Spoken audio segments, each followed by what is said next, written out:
Initially, my concept for the major project in architecture was to design something that was meaningful to me personally. I've always loved cars and racing since a little kid, and brainstorming this helped me come up with my idea.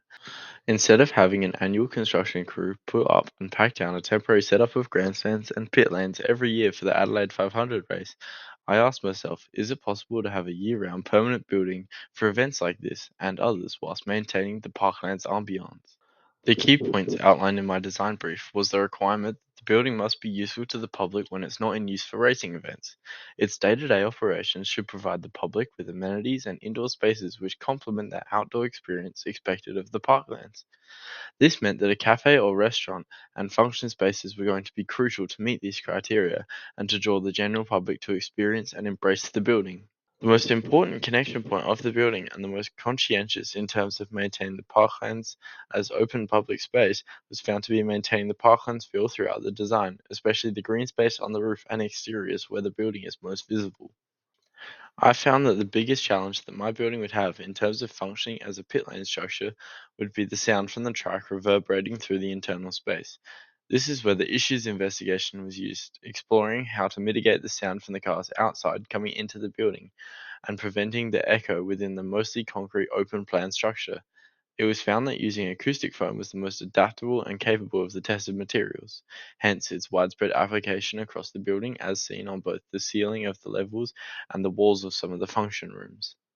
My resource investigation also looked into the urban heat island effect that concrete plays in the increased temperature in cities and found that mitigating the building's exposure to sunlight minimizes its effect on the surrounding temperatures, further demonstrating the need for a green roof space. One of the biggest issues I faced with this project was the time constraints. Despite being a 25-week project, I found myself using every spare minute I had on the modeling and rendering of this project, and I continued to fine-tune every detail right up until the end. Most of the project was completed on my home computer as it's where I could commit the most amount of available time to work on the building in between other assignments and schoolwork.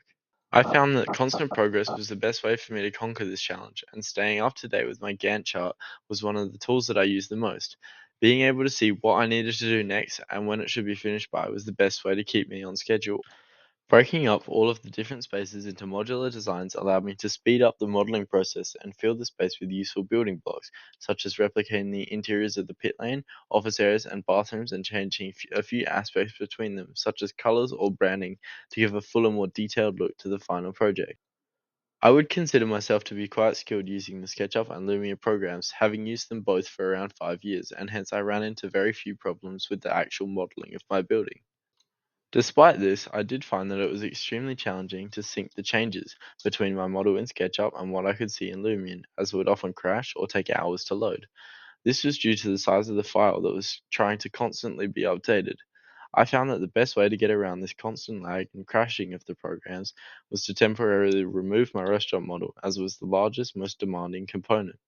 This allowed me to colorize my model and set up all of my photo renders as well as the track for my video renders in a much quicker time frame. The restaurant was only put back into the design at the very end for all of the final renders to complete the building.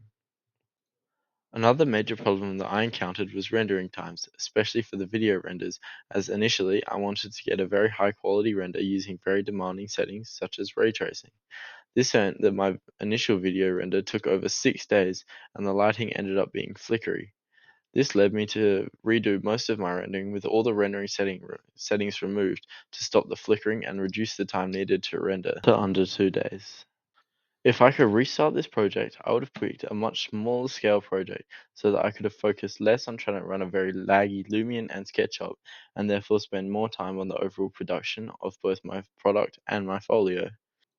Getting video renders set up with ray tracing day settings so the video has the same vision as the photo renders is another aspect I would have liked to achieve without the problem of the flickering lights.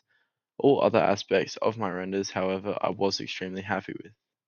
Overall, I am extremely proud of the model and renders that I have been able to produce out of this task, helping me to showcase the many skills that I have learned, from computer modeling and rendering to problem solving and time management. The final product has ticked every goal I set myself in the design brief, and I have ended up with a very impressive final major project, which would greatly enhance the public amenity of the Adelaide Parklands and overcome the unnecessary omissions and hassle of the temporary setup currently used in Victoria Park.